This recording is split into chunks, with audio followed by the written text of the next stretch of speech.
Apollo 11 first landed, NASA was worried it might sink. What did they think the moon was made of? I am... Yeah. Oh, cheesy peeps, just say it. What? I was actually going to say... Do you remember the Christopher Biggin show on Safari? Yes. And there was... Such a niche reference. It's brilliant. At the end game, there was quicksand. Yes. Did they think... Shut up. Did they think it was made out of quicksand? They did think it was made out of quicksand. Oh. He's absolutely right. Well done. It wasn't. No, but they did think it would swallow the lunar module whole, and that is why they had those great, flat, broad feet on the lunar module, because they did not know what the surface was going to be like. I thought it was just so the furniture wouldn't mark the carpet. In the 1960s, 1 in every 35 films featured quicksand. Oh, yeah. Who was Quicksand's agent? Because he was doing It was doing well. So it comes from Middle English, it means living sand. Do you think it will kill you? Is it actually a thing? Like, is it just... Yes, well, It can kill you. quicksand is something you get off the UK coast, isn't it? It can be really dangerous. It's not going to kill you, is the thing. Yeah, but it does kill you. No. So... So you're going to love this, Alan. We wanted to show how this works. We're going to kill Alan! Hang on a minute. All the people who didn't applaud. The British Geological Survey, very kindly, have done a short film about Alan and myself at the beach and seeing what would happen if quicksand developed. So here we are at the beach. And you can see the groundwater swelling up. And what happens is liquefaction. So all of the sand particles have drifted apart, making it a really mushy mixture. Basically, what happens is you get stuck in the quicksand. That's not what kills you. What kills you is that you're stuck in the sand. You haven't gone under, but the tide has come in, you haven't been able to get away. It is true that the more you struggle, the more difficult it is to get out, but your body is less dense than quicksand. You will just float. You're not going to be sucked under. And, frankly, most quicksand is only a few feet deep, so you and I might go. The rest of the panel will be absolutely fine. So what, you're just supposed to lie down and sort of float? The don't panic is the main thing. There are creatures that actually sort of create their own quicksand in order to be able to hide. So an octopus, underwater, if it wants to escape, one of the things it can do is make all the sand particles drift apart by making a sort of mushy mixture. So look at it, it's taking in water and putting it down to the sand and then it just disappears. That's amazing. So that's your quicksand. It's sandy, but it won't suck you under. No, I will not take the bait. Can I just say, can I have that as the special ringtone when you phone me? What did the Pope's librarian say when he first saw the rings around the planet Saturn? They initially thought the planet had ears. Ah, yes. That was Galileo. I mean, I don't think he actually thought it had ears, because Galileo was a genius. No, he thought like a jug. Ears in the sense of a jug ears, wasn't it? Yeah. No, that's Galileo, who was sensible. They are I'm remarkable. talking about the librarian of the Pope. Do you know... He genuinely believed that it was possible that after Christ's ascension into heaven, the rings of Saturn were where he put his foreskin. Ah, yes! Now, you may think, oh, I'm trying to mock the church. This is all nonsense. But Christ, of course, was a Jewish boy, and like all Jewish boys, on the 8th day of his birth, he was circumcised. 50,000 miles across. They Imagine didn't know. the size. They weren't aware of that. I need a pig to hang this massive foreskin on. I've got new respect for Jesus. That's some girth. His name was Leo Alatius, and his essay was called De Praeputio Domini Nostri Jesu Christi Diatriba, a diatribe, a discussion concerning the prepuce, foreskin, of our Lord Jesus Christ. This is how to interest teenagers in astronomy. This is how quick I've been listening. Is it out there as a relic? Well, like all the relics, there are 18 places who claim to have the one true holy foreskin. Oh, they really? Christ, yes, they are. Catherine of Siena was one of the weirder of the saints. She believed that Christ gave her his foreskin as a wedding ring in their mystical marriage. What a gift. After her death, her hand was cut off and became a relic with its invisible foreskin on it as a ring. She was an extreme anorexic, a peculiar woman. She also actively sought out degrading experiences. She once drank a cupful of cancerous pus from a woman who had abused her. So naturally... Has she appeared on Mock the Week?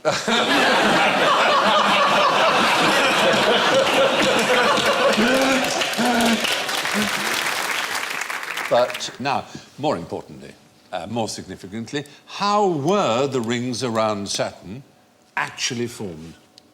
I'm going to play the card there. You are right. You're a true scientist. The fact is, nobody does really know, do they? There are two sort of major... Well done. Thank you. Well done. I didn't copy, I wasn't copying. Yeah. There's a Socratic acceptance of the limits of one's own knowledge, and there's ignorance. I'm not saying which is which. No, quite right. There are two major theories. I think there are two major theories. Is It's thought there could be a moon that was either disrupted, so something hit it and fragmented it. Although they are almost pure water ice. Which, come to think of it now, sat here, makes the moon theory a bit unlikely, doesn't it? Because moons are made of rock. So the other theory would be that it would be something to do with the formation of the planet itself, that something spun off it in some way and then achieved a stable orbit around and then formed these... And they don't coalesce together. They're held, the structures are held by the other moons. There are over 60 moons of Saturn. Are they part of the rings or entirely separate from the rings? Some of them are inside small moons called shepherd moons, which go around and you get rings in between those moons. And then it's got moons outside the rings, which affect the structure of the rings. So they orbit outside and affect it. Quite it's a very complex... Life-carrying moons? Structure. Well, there's a moon called Enceladus, which is about as big as Britain. It's a very small moon.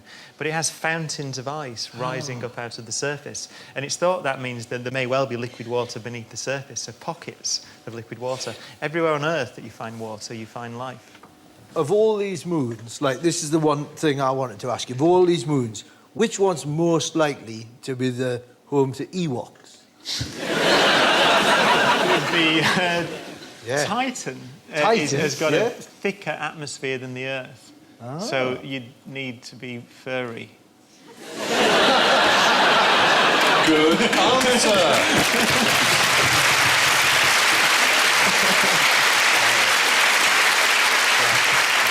We just have to destroy the one that has Jar Jar Binks on it, though. That's what does the moon smell like? Yes, Joe. Does it smell of Buzz Aldrin's underpants? It might. Did he crap himself there and bury some? Well, one of them obviously did, didn't they? Wouldn't Crap you? himself there and buried some. I did that as a child. I pooed in my pants and buried them in the garden. But when I went back to check on them a few weeks later, They'd gone. You could have sold them. People advertise dirty underpants in the backs of magazines. Not in The Spectator, they don't. All I can say. What's the moon smell of? Cheese. Oh, Joe, you are sweet. Yes. I thought that was hanging over us. It was hanging over us now. And get some points back if you know how many humans have walked on the moon. 12. Absolutely. You both said it simultaneously and you both get 5 Difference points. is, I guessed. Well, you still get the points. Anyway, apparently it smells of gunpowder. Lots of moon dust came back in the module back to Earth, and it's that mixture of silicon and iron and magnesium and calcium that marks out Special K, amongst other things, I think, but is also present in moon dust. What's it taste of? Wensleydale. But what would you find at the exact centre of the observable universe? Oh, you? Oddly enough. Possibly. Norfolk, yes. There isn't a centre of the universe, really. So isn't the centre of the universe just the person who's looking out? Because it must be the same... You are so absolutely right, it hurts. In any direction. That's brilliant. Yeah. Oh, absolutely right.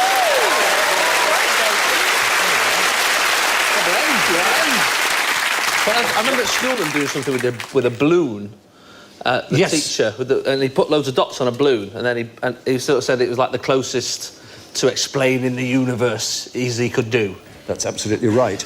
Although there has been an absolute statement of where the centre of the universe is, which is that it's at the meeting of Bank Street and 6th Street in the town of Wallace, Idaho. There it is. Centre of the universe. Is that the mayor of Idaho, though? Has he said that? Yeah. Well, it covers They're doing well Idaho. for tourism and gone, why don't we just say the centre of the universe is here? You're absolutely right. Just made it He up. said it because there was no particular scientific evidence to say that it wasn't the centre Oh, I of the see. So he universe. does. They decided in that... We'll have it. Yeah, but it's Americans like to stake a claim. They're land grabbers. It's in their... It's in their DNA, so to be. Not that we weren't in our colonial era, of course. Isn't the sun the centre of the universe? Well, sorry, I don't know why I laugh at that. What a way to build me confidence for the rest of That was the most... I thought that was a serious question as well. We both looked to you and you looked at us like the peasants on the land. Will we ever be free of this tyranny? Never. I'd like to go in the toilet, but doesn't the Wiki Hole Witch live there? Well, I'm sorry that it sounded quite so patronising. The centre of the universe is apparently Bank Street and 6th Street in Wallace, Idaho, or... The sun. Yes.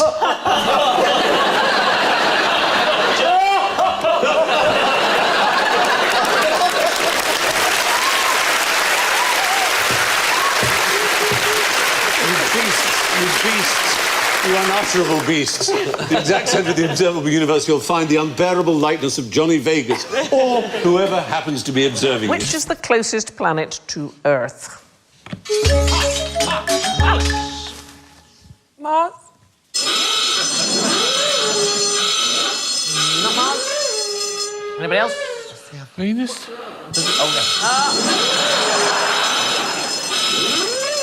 The moon? No, just... generally. Mercury. Yes, absolutely right. It is Mercury. But it's not how we normally think of it. So the minimum distance between the Earth and Venus is 24 million miles. If you have a look at this, this is how we generally think Very near, isn't it? of it. Yeah, well, it is in sort of space terms. The minimum distance to Mars is 34 million miles, and to Mercury it's 48 million miles. So you would imagine that it all goes like that and everybody stays in the same lineup. However, that is not how orbits work. So let's have a look at this video, which explains it a little bit more. Initially, it looks as though Mercury is the furthest away, but the way the orbits function is that Venus often is right the other side of the sun, making it really, really far away. And there's a guy called Oliver Hawkins, and he wrote some computer code to try and work this out. And he found that the planet that spends most of the time closer to Earth than any other is Mercury. So it's closest to Earth 46% of the time. Oh. Venus was closest 36% of the time, and Mars only 18%. I think I did say all of that. Yeah. Anybody have a mnemonic to remember the planets in order? Yes. It's Mercury, Venus, Earth, Mars, Jupiter, Saturn, Uranus, Neptune. Thank you, darling, that's perfect. That is the order, and... Pluto doesn't count. It's actually a Disney character. Yes, that's right. That is the order of the planets, and one is often taught it at school. So many volcanoes emit mulberry jam sandwiches under normal pressure, or my very easy method just speeds up naming planets. So there were... I couldn't get past vagina, though. I've got moist vagina expected, might just steam up 90.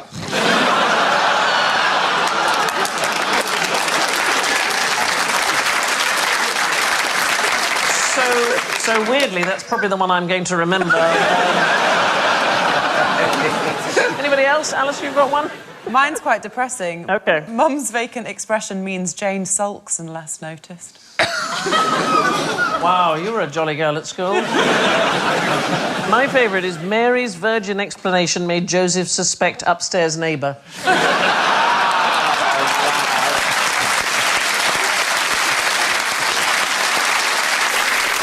worth pointing out, of course, that Pluto is no longer regarded as a planet. not there. It's now a dwarf. What kind of creature was actually the first to be sent into space? A monkey. Oh, dear. A squirrel monkey. And what did you say? He said dog, I sir. think he did say dog, didn't you, John? Yeah, said dog.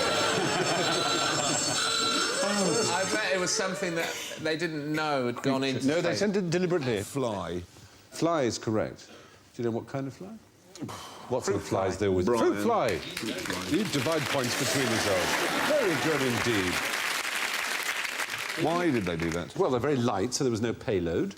They sent them up in July 1946 on an American V2, along with some corn seeds. But fruit flies, why are they used so much in science? Because they could talk and they'd tell you exactly what's going on. If you're a fly and it's weightless, what happens then? Do you suddenly sort of stop flapping and go, hang on? This is what I've always dreamed of. No effort. They just say like that. In space, when they go to do number 2, they do it in the wall. They dock into the wall. You're all right. All right, thank you, Davis. So, one of the things about fruit flies is they... Thank you. But there's no sound in space. No. So you can't hear your own parts. So amused. That's what's so sweet. He is absolutely adoring it. No, 61% of all known human disease genes have a recognisable match in fruit flies. Fruit flies also go to sleep at night, rather sweetly. If they get a cold, then they get the common cold. But they well be one of them. And the other thing is, every 2 weeks you've got a new generation, so any experimentation you do, you can observe very fast what happens.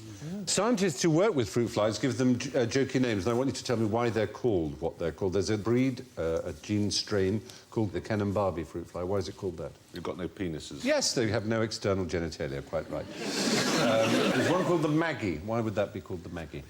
Handbag. Bit fascistic. Hates the unions, bit right-wing. No, because it suffers from arrested development, like Maggie in... The Simpsons? Yes, someone in the audience got that before you, they must award themselves a point. So there's the Maggie one. There's the cheap date, which is sensitive to ethanol intoxication. Question 1.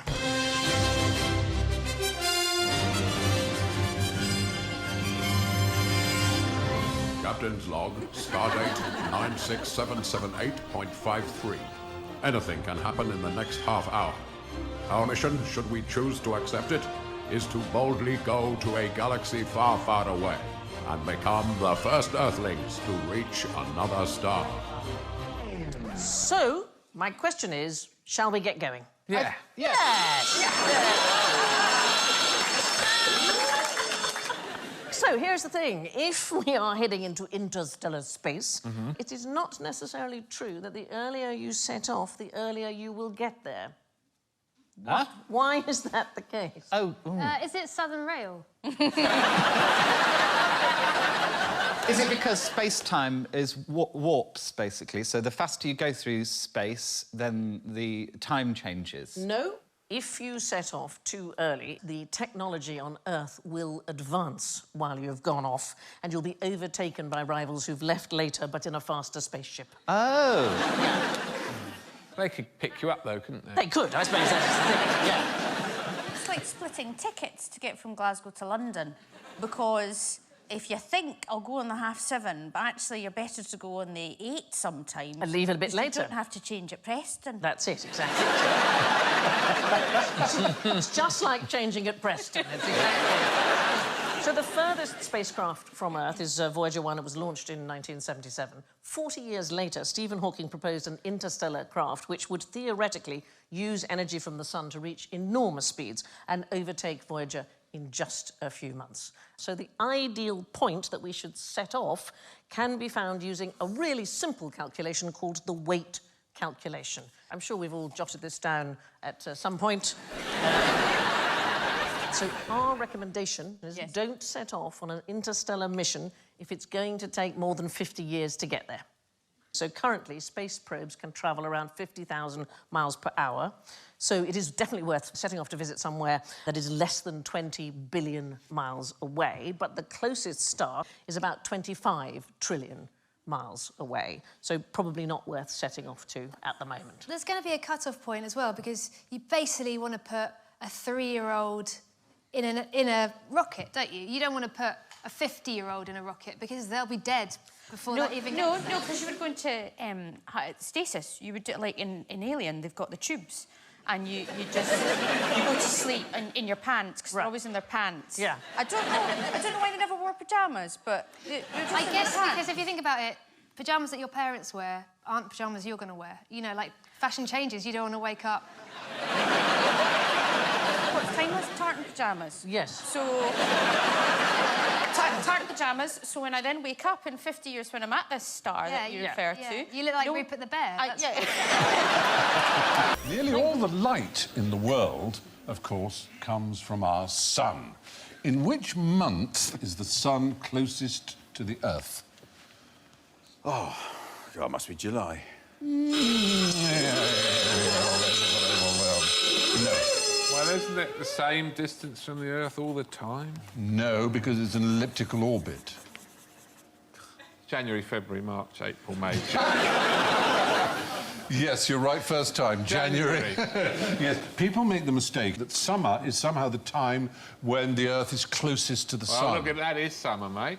No, summer is not when the Earth is closest to the sun. It happens to be in January in the southern hemisphere that summer, but in the northern hemisphere, the sun is closer to us in January than it is in July.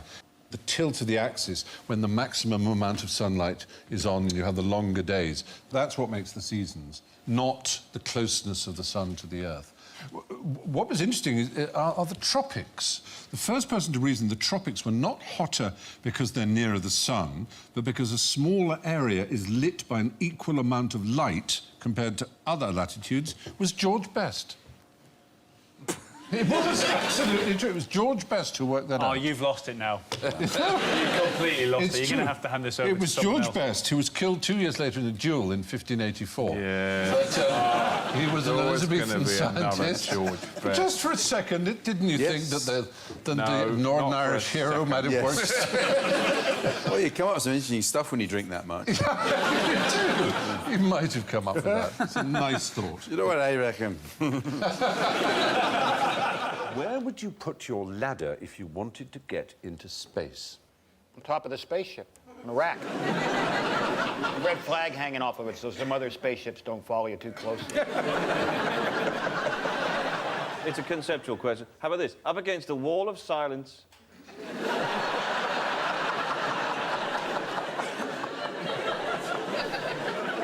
You should have railings built round you and people would come and worship you as a kind of modern Buddha. You've got the look, I have to say. Oh. No, it's a good look. Thank you very much. Buddha look. Rural Buddhas. Yeah. So there, right?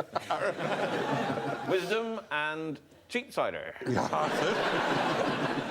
You're saying where you put the ladder, you'd assume, I suppose, the obvious answer is you'd put it on the highest point, like Everest. Yes, that wouldn't... It'd be a bit bumpy, wouldn't it? You couldn't get a good foothold on it. It's sometimes called a space ladder. It's more commonly called a space elevator. It is a genuine idea that has been worked on, and many people believe would have saved the space program an enormous amount of money in various ways, was to build a huge elevator that goes from Earth and is counterweighted at the other end, and spin round incredibly fast. But it would be an equivalent of geostationary orbit at the end of it, and you would have elevators on it that would go up and down. With a phone that didn't work in it. I'm stuck on the... I'm about 87,000 miles. There's some right kind of beyond Venus. There's some kind of a door in the roof. Maybe we could... It was Arthur C. Clarke who particularly believed in this thing, but NASA spent a lot of money on it. But the important point is you would have to do it on the equator, where the Earth goes at its fastest. Because it's the bit, you know, like the end of a record goes faster than the middle, obviously. What about a series of trampolines? They have a huge trampoline, and then up higher up is another one about half a mile up, and then another one. So it's like a staircase of trampolines, going up into space, and then there's a big bouncy castle at the top. And a bloke charging you £1 and you've got to take your shoes off. I'd tell you the best way to get into space, I would tell you, I've just realised it, and it's brilliant. It's just brilliant. I'm going to be so rich. Bubble. A bubble. Get in a bubble, just float up there. One day. I mean, a big bubble. I'm not talking about those bubbles you see. That's not a bubble. Stupid little one. You call that a bubble, mate? You want to come and see my bubble?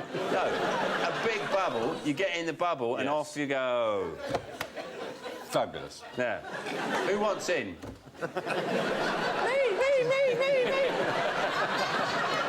This is like the Dragon's Den for cranky ideas. How about this? You could just imagine. Oh, Bill. Huh? Bill, that's so beautiful. It's the wisdom of the rural Buddha. The Dalai Farmer.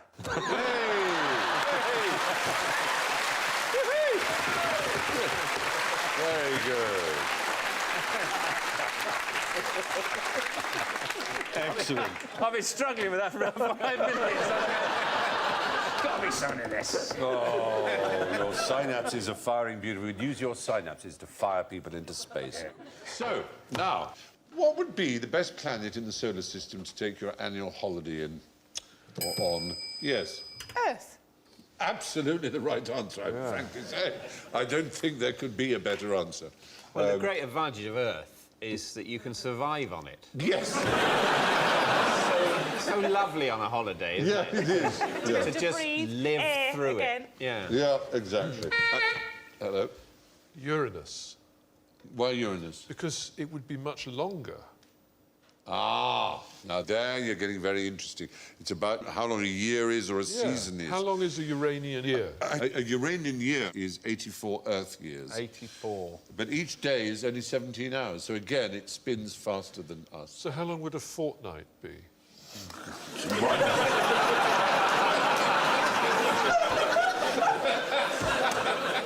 It's a very good question indeed. 17 times 14 would be a fortnight. How long's a year on Jupiter, then? A year is about 12 of our years, but it spins very quickly. So a day on Jupiter is only about 10 hours. So you might not get a longer holiday the further away from... And I think I'd need those things that go around your wrists so you don't get travel sick if it's spinning like that. Jupiter is also entirely gas, which is not really very nice. The shopping and the sightseeing opportunities are amazing. A layer of black liquid hydrogen, 27,000 miles thick, crushes carbon into diamonds that are literally the size of the Ritz. So you could really get some serious bling from Jupiter. Trying to deal with that. Yeah. Sort of that size, a diamond the size of a hotel. And another thing that's rather exciting is that it precipitates neon rather than water in the atmosphere, which creates brilliant, bright red rain.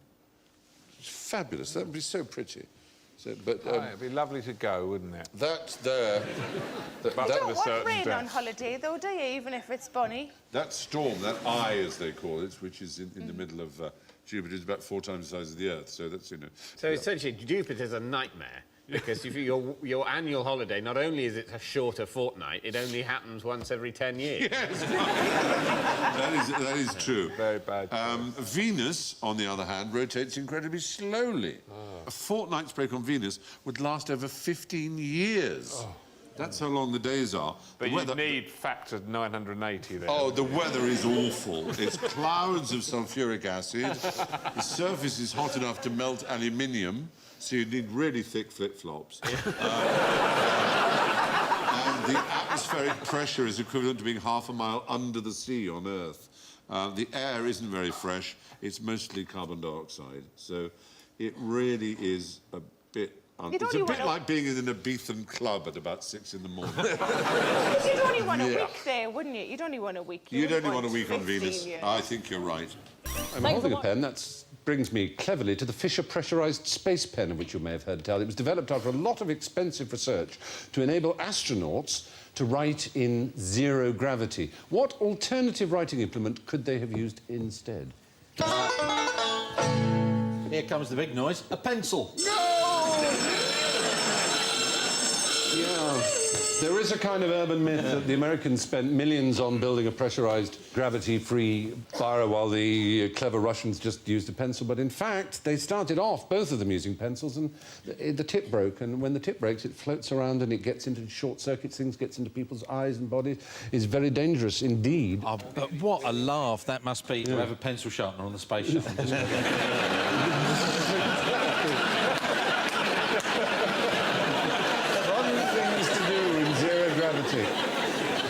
So it's sadly not true, that story. An ordinary biro would have worked. It didn't need a special pressurised one. You need to write upside down, it needs to be pressurised. When there's gravity, but when there's no gravity, an ordinary one will work. Who was the first man to claim that the Earth goes round the sun? Copernicus? Oh, no!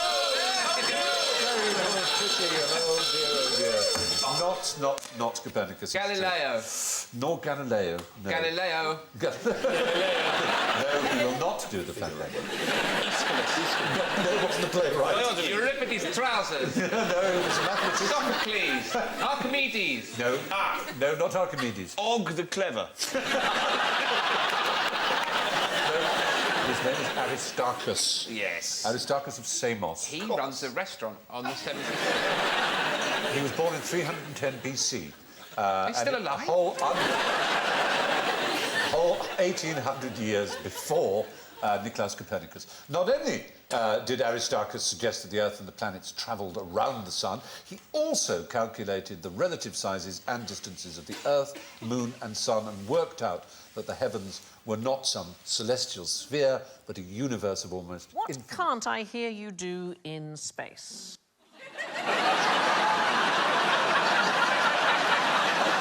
That's a very poor fitting. I never get my head in that thing. It's fantastic. You cannot hear sound in space, so when you see films, pew, pew, pew, pew, pew, pew, pew, pew, pew, pew, pew, pew, pew, pew, wrong, because you wouldn't hear the pew, pew, pew, pew, pew, pew, pew, because you couldn't hear any sound. What is that? That's a recreation of, it's a space battle. Space battle, OK. When I get excited about something, I pretend I've got like a missile launcher and I go. Do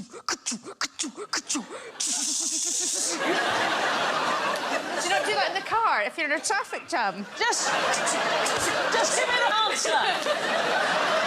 What's the answer? Sound? Screaming sound?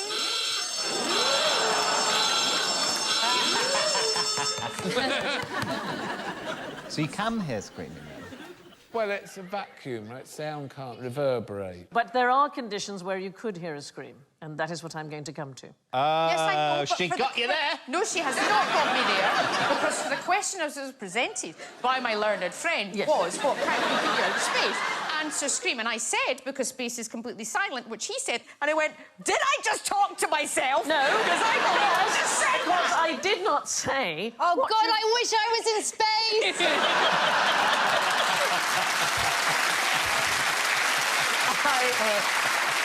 I did not say what you might be wearing. Oh, well, for the love of God, Sandy. This is like this picture was a clue. So, sound is caused by the vibration of molecules, and if you didn't have a spacesuit on, it would be almost impossible to hear anything at all. However, astronauts can talk to each other by touching helmets.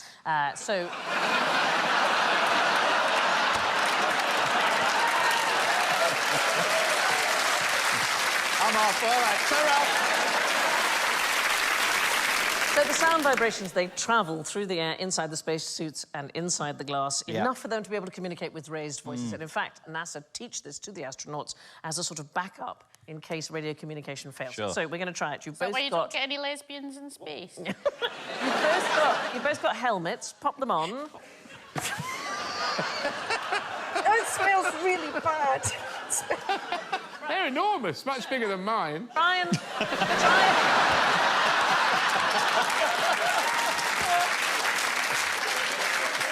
It's much bigger, but mine looks exactly like Caesar. stand up and touch helmets and see if you can, if it helps you to hear. Now talk to each other. Hello. I've always loved you. I just like... Does it make a difference? Hello. really, Sandy, I'll be honest. We can't hear you. Can I take it off now? No.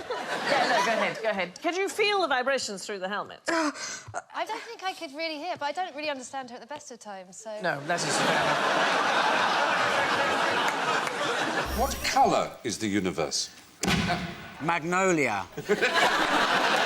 Everything's magnolia. It's very spacious, you see, so you want a light colour, but you want to be overpowering if it was white. You might do a dark ceiling just to bring it in a bit. Yeah, it's deceptive, the universe, because from the outside, if you're God, it looks quite small. But when you're in there, it's really quite spacious with plenty of storage. You're very, very, very close, I have to say. It's not quite magnolia. Beige. Absolutely right, 10 points. It is, in fact, beige, the universe. Brilliant. Not to the naked eye, though. Not to the naked eye, I quite agree, but it is official. Last year, after analysing the light from 200,000 galaxies, American scientists announced that the universe was pale green, not black with silvery bits, as it appears to us. Taking the Dulux paint range as a standard, it was somewhere between Mexican mint, jade cluster, and Shangri-La silk. However, to the embarrassment of the American astrophysical community, a few weeks after announcing their discovery to the American Astronomical Society, they had to admit that they'd actually made a mistake in their calculations, and the universe was, in fact, more a sort of taupe or beige colour. I thought it was gay whisper with a touch of amber glow, which are my favourite... this is my pancake colour. It's called gay whisper. Did you know that? It actually is. Literally true. Gay whisper. Is gay whispers like Chinese whispers? Only more fun. The connection between Corby and an enormous amount of porridge found on Mars. Well, that would be definite evidence of life on Mars if they found a bowl of porridge. Yeah. And then 3 bears. Yeah. Perhaps. And then the probe would be able to determine whether it was too hot, too cold, or indeed just right. Just right. Is it the Scottish Space Programme? We'll send them porridge to Mars. Cast your mind back to June-ish 1969. Right. OK. What happened then? Big famous thing. The old moon landing. The moon landings. Yeah. Now, in the 230,000 miles from Earth to the moon, there's a lot of boring time in which the three sitting in their podule are chatting to mission control. Houston said, and in Corby, England, an Irishman, John Coyle, has won the world's porridge-eating championship by consuming 23 bowls of instant oatmeal in a 10-minute time limit. Over. Actual transcript. And Apollo 11 said, I'd like to enter Aldrin in an oatmeal eating contest next time. He's on the 19th bowl. Roger. Which deathless conversation led to NASA getting rather obsessed with Corby and porridge. And so it named a crater on Mars Corby. If there is any life on Mars, aren't they going to be angry that everywhere's been named according to some NASA-based in-joke system? The rules that govern the naming of craters on Mars, they have to be named after towns in the world with a population below 100,000. The ones beginning with C include Cadiz, Cairns... Cadiz, thank you. Cadiz. -5. Cairns. How do I say Cairns? Oh, Cairns. Canberra, similarly. Charleston. How are you going to say Charleston? Your best Southern Belle accent. Charleston. Oh, it's like a drunk aunt, isn't he? And Crewe. Crewe. Do they have outside, you know, when you go into Crewe, is there a sign that says twinned with a crater on Mars? Is that photo taken from the moon, or is that taken from Mars? Because the Earth's probably too big, isn't it? Well, it could be a graphic image, and if it is a graphic image, whenever you see on the news graphic representations of Mars, it usually says, courtesy NASA JPL, Jet Propulsion Lab. But by a weird coincidence, that only happens in the land of QI. The name of the senior graphic programmer at NASA is Corby Waste. We're all going to live on Mars in the end. How are you? You sure about that? Yeah. Yeah? That 1950s boys' adventure book isn't necessarily the truth. I didn't get it from there. I got it from Channel 5. Open your desk. They said the sun. Wait a minute. You can get Channel 5. That is you. That's me. That's an Alan Potato Head. I don't know. Yeah, I watched this documentary and they said eventually the sun will explode or implode or something and everything will be gone. That won't help Mars, will it? Including Earth. So on the way out, we have to stop at Mars. Oh, I thought you meant there was a services there. There'll be someone trying to get you to join the RAC in the car park. Speaking of rabbits, let's go back to the moon. Can you name a star that is the same size as the new moon? A star that is the same size as the new moon. It's a slightly trick question. Yes. Well, the stars are massive. OK. At the time of recording, the planet Earth has acquired a new moon. It's a tiny asteroid, which we think has been circling the Earth for about 3 years. It's known as 2020 CD3, and it's somewhere between 1.9 metres and 3.5 metres in diameter, so it's about the same size as Richard Osman. this object in that's our star. That's our star that I was Good idea trying to say. for what to do with You it. see, a star that is the same size as the new moon. Has this not made kind of space news? This. I think one of the challenges. What do you define as a moon? Ah, OK. We've had lots of things on this show when we. Oh, we've had so many moons Yes. on us. How many moons? Right. How many moons would you say the Earth has? And we have variously said there are 2, which include Cruinia, a co-orbital body of the I Sun. can remember Rich Hall sitting in that very chair Yes. saying, "It's called the moon."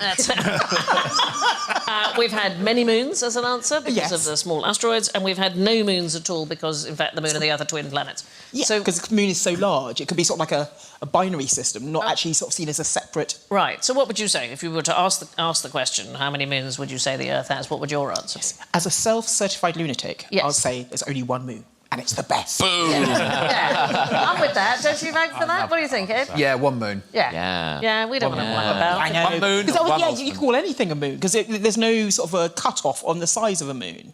As astronomers, we're a bit mamby-pamby, really. We only recently defined planets. I mean, yes, because poor Pluto lost out. Yes, well, see, that's it. Yeah. So Pluto was a planet for ages, and then it's, oh no, sorry, mate, you're a dwarf planet. Yeah. Is that because it's just gases? No, it's actually a solid rock. Oh, but it's not big enough. It's actually smaller than our moon.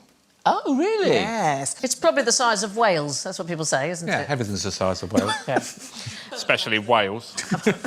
So there's a suggestion from the elves, which I think you'll like, Alan, that you get 20 restorative points to make up for all the previous moon questions that you've suffered.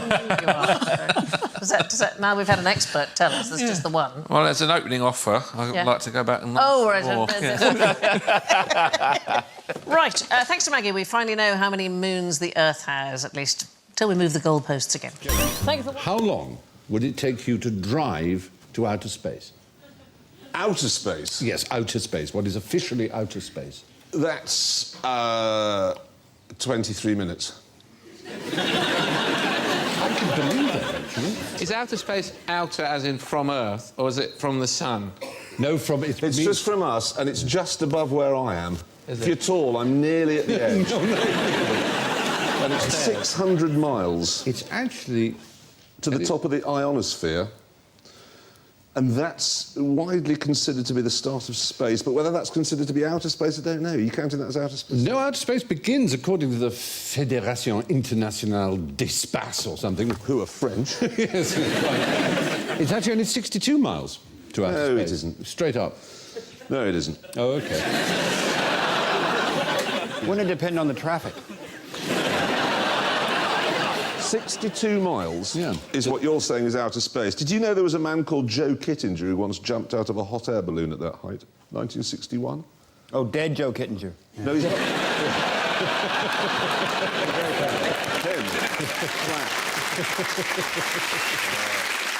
Just flag up one small thing. Go on. There isn't actually any sort of road system. No. Well, I've often wondered, why could you not, if it's only 62 miles to what people call space, why can't you just build a ladder? I mean, it can't be beyond the wit of man to build a ladder that just goes straight, and then you could walk up it, save a lot of bother. Yes. And oxygen pack necessary, but... Yeah. Yes. Well, you've got an oxygen Jet flask, stream. maybe a lift. Oh, a lift would be good. Why Once you couldn't get up do there, that? there's nothing really there, is there? Not It's much. a bit like Norfolk, isn't it? You just be careful. There's a rule with asking directions now, which men tend not to do, I think, as much as women, but if the person you ask says, drive on. I've parked on their foot.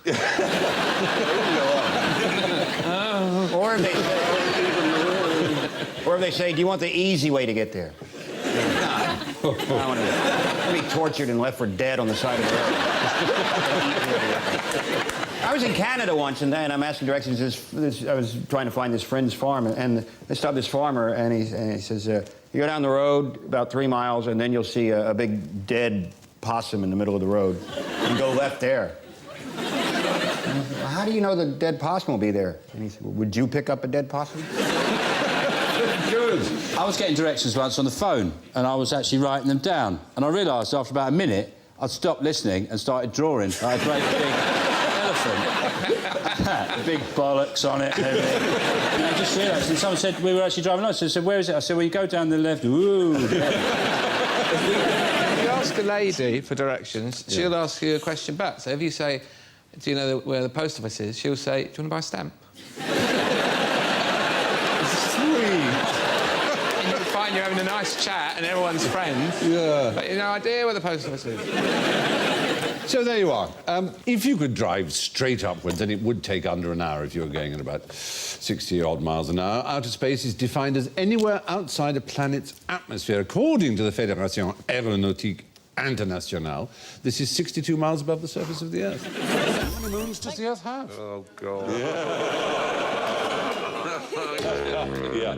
Most definitely only one. Oh, dear. Of course. It had to be that. Of course. Yep. Well, it is the moon. I think I'm with him. Yeah. They've changed. They call it... The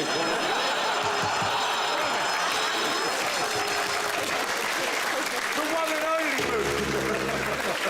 Well, the moon's around, clearly around The other moon planets. in June, all Jupiter those songs, come on, they're all There about the are moon. lots of orbiting objects, aren't there? Some of them are really... There are lots of far orbiting away. objects, yeah. We gave an argument there were hundreds last time to confuse you, but there's another argument which seems quite compelling and interesting, certainly, the size of that which one is was that there are reason. none, which is to say that the moon is not a moon. The moon actually Right, qualifies... we've just discovered it's turquoise, and now it's not there. It qualifies... it's there, but it maybe qualifies as a planet. A wanderer, a planet, because... Well, the Clangers lived on it, didn't they? We know that. Saturn and all that. Well, in order to be a planet, the International Astronomical Union in 2006 laid down definitions. These were the ones that booted out Pluto, I think. So it has to orbit the sun.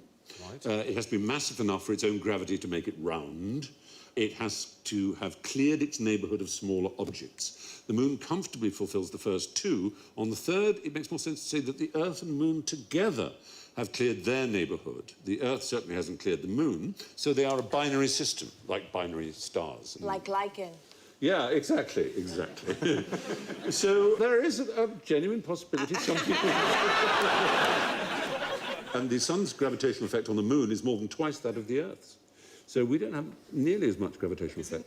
So there is a good reason to suspect that we are actually in possession of a fellow planet. It goes round the Earth. The Earth orbits the moon as well. What? Yeah. Is it? I know. You have to use an asteroid. So we've been consistently inconsistent about this, but tonight we're saying that the Earth doesn't have a moon at all. How many planets are there in the solar system? 9. Oh, once again, 9. Not the right answer. It's another forfeit of 10, I'm afraid. I'm afraid the answer is actually 8. I'm going to write them down. You carry all on. right, OK. Mars. Yes, Mars is one. Pluto. No. Here we go again. Pluto is a planet. Goofy. It was discovered in the 1930s. It was the most recent planet to be It was discovered. discovered by Clive Tombaugh in 1930, exactly, yes. But it's a collection of gases. It's not actually... It's not a planet. Not a By planet. no criterion by which planets are judged could Pluto be said It's to really, be a really planet. big, and it goes around the sun. Yes, it's not really big at all. It's tiny. Well, that's why it took so long to find. Don't be hard on it. No, there are many others. There are many others of the same size that are going around the sun, which are not classified as. I watched an entire BBC series Called The Planets. called The Planets. Yeah. Banged on and on about there being 9. There was a great movement afoot to discover the 9th planet. Hubble, the astronomer, had predicted there would be a 9th planet, and Clive Tombaugh in 1930 discovered Pluto and claimed that it was a planet. But almost everybody now has agreed that it isn't. What is it then? It's a tiny ball of ice. They're the sort of earthy solid planets, like Mars and Venus and But they're not Mercury. those solid, because Uranus and is known as one of the gas That's what I was giants. starting to say. There are the 4 Earth ones and there are the 4 gas ones. That's what I'm saying. out with it and But say Pluto you're is neither. On the other hand, if Pluto can be said to be a planet, then so can the asteroids, already technically known as minor planets. In the year 2000, 71,788 of these, with more being discovered every year. Pluto is only twice as big as the largest of these, which is Ceres, and is not only much tinier than all the other planets, but is smaller than 7 of their moons as well. Is there a rest stop between you and the end of this statement? How much of the moon can you see from the Earth?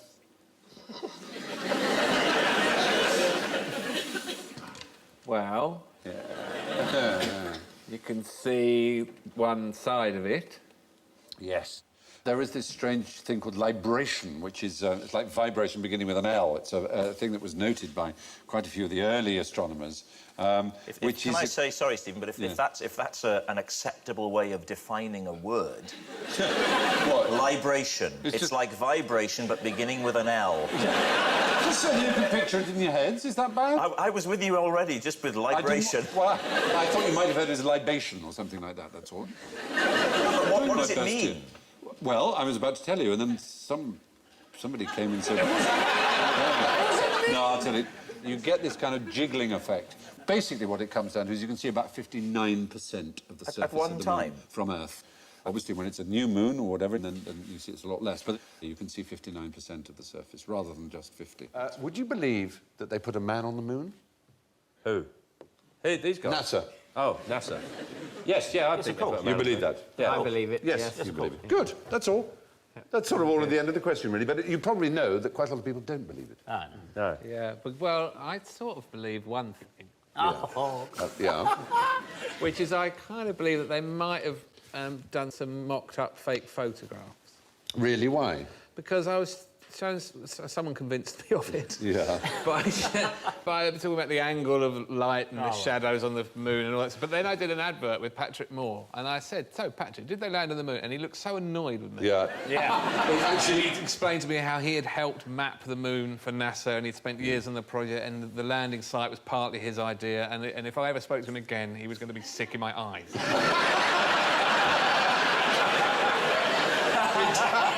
They are rather tight. If you'd spoken to Buzz Aldrin, he might have punched you. I was going to say... Buzz Aldrin punched someone because he just got so tired of these conspiracy arses. I think it was a television documentary about... Well, there have been several, of course. You know, look at this photo. This couldn't possibly have been taken on the moon. This is obviously taken in a studio. You're getting me started now, because one gets very sort of strange about this. But there are a lot of conspiracies. 6% of Americans believe that man didn't land on the moon, but 25% of Britons believe that they didn't. So that's a quarter of our nation are not convinced, apparently. That's so depressing. Isn't it? It is. The flag, it's one of the things I read... the flag is another thing, yes. The flag, and you think, but there it is. Well, obviously, they've starched the flag because they wanted to get a good photograph of it. They've stiffened the flag. No, they haven't stiffened it. That's the point. The fact it's rumpled. There's no breath of wind out there, obviously, because you're in space, which is, as it were, a vacuum. But what there is movement. If you impart movement to something, it doesn't stop moving for a long time, because there's nothing to... There's no resistance against it. So they unpacked it, unfurled it, put it down, and it moved back and forth. People said, breeze. Ha-ha. As if, A, they would be stupid enough to fake it and allow the tape that had the breeze in it to go out. But also, if you went to the moon, the least you'd expect is a flag moved a bit strangely. You know what I mean? You expect him to make the soup dragon, and you think, OK, he's not there. The flag moves a bit strangely, I can go with that. Yeah. Why isn't one of them holding up a camera? Because you can see him reflected, the one taking the picture's reflected in the visor of the one, and he's not holding up a camera like that, you see. But that's because they didn't, in the visors, put a camera up in front of their visor. They were mounted. You couldn't really actually imagine them getting a camera out, you know, clip, like that. winding it up. I'd like to go to the moon. You would like? Oh, yeah, I'd like to do that. Yeah. I mean, two of the other things, just in case people are saying, but you haven't mentioned the clincher. One was the idea that below the lunar module that landed, there was no crater or sense of disturbed dust. The fact is, the engine's cut off and it hovered down and it very, very quickly landed. And unlike in science fiction films, it doesn't send out spears of flame as it descends. That just didn't happen. So, because it was designed by, you know, human brains and geniuses, and not a lot of people sitting tapping away at the internet who've got to go up to work in the morning. Yeah, who do you trust here? We are in trouble as a species if people refuse to believe in things that they couldn't actually do themselves. So true. So true. And the other one was the footprints. They said, oh, look, there's too much moisture because look how clear they are. Only a sort of caked mud could do that, but actually you could do that with flour. The fact is, it's just very fine ground, and it makes... And there's, of course, it's a vacuum again. It coheres. And the other thing with the mirrors that Apollo 12 astronauts put on the moon, which are now used for bouncing lasers off, for detecting, for example, how far the moon is getting away from us. And you can make incredibly accurate measurements because of mirrors on the surface of the moon. And perhaps, to me, the clinching one is that America's enemy at the time in the space race was the Soviet Union. And not once did they make a suggestion that they thought America hadn't done it. They never said, no, we know this was hoax. Yeah. The fact is, for every ill-conceived argument that the moon landings were a hoax, there's a perfectly logical explanation to put our minds at rest. What colour, fingers on buzzers, what colour is the planet Mars? Yes, Joe. It's red. Oh, no! I knew that was going to happen. No, it may be called the red planet, but it isn't red. I'm afraid it's actually brown. Rusty brown. It's browny brown, really. No, it only appears red sometimes because of the dust in the atmosphere. In fact, its landscape is a very boring brown colour. Why are you going there? What's the point? Oh, Hugh! You are just unbelievable. I see. Yes, I see. Right. I refuse to rise to the bait. All right. According to New Scientist, actually, the most recent pictures of Mars issued by NASA were tweaked by sort of, Photoshop. By using filters and Photoshop. Exactly. Britney Spears on it. In order to conform. They were tweaked in order to conform with our expectations of its redness.